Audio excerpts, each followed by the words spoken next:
Am I the asshole for refusing to lend my friend my house for her wedding after she asked me for a paternity test, resulting in her having to cancel her wedding?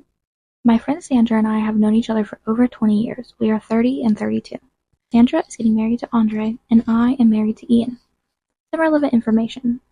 Andre and I originally come from the same country and even the same region. We share many characteristics. We both have very round faces, deep brown eyes, long straight black hair, and etc. If you didn't know better, you might assume we are siblings. I met Andre 6 years ago and introduced him to Sandra. He proposed 2 years ago. I own a beautiful property in my home country that I was ready to lend Sandra and Andre for their wedding. My property is like a finca. It has 10 rooms. Usually, I would rent it out for weddings at a somewhat high price, but I was happy to give it to them at no cost, with the condition that they hire their own caterers and have the guests strip their beds when they leave. The issue. 3 months ago, Sandra became more reclusive. She wouldn't answer my text and we didn't meet up. 2 weeks ago, she appeared at my door with Andre. They sat us down, my husband included. She said that she suspected my daughter is Andre's biological daughter and requested a paternity test for peace of mind. I was so shocked that I couldn't say anything.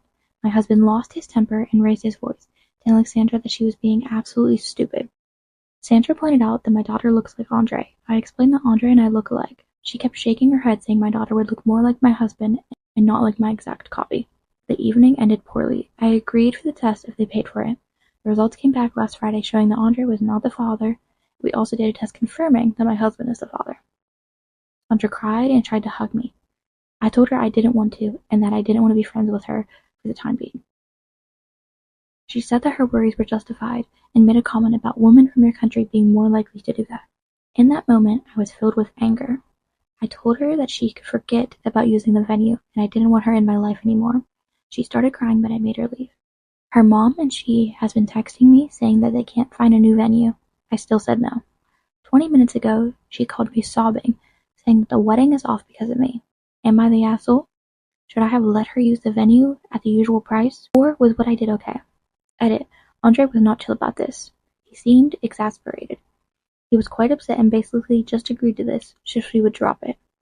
I didn't include it because it did not seem relevant for the conflict between me and her. Update. They are no longer together.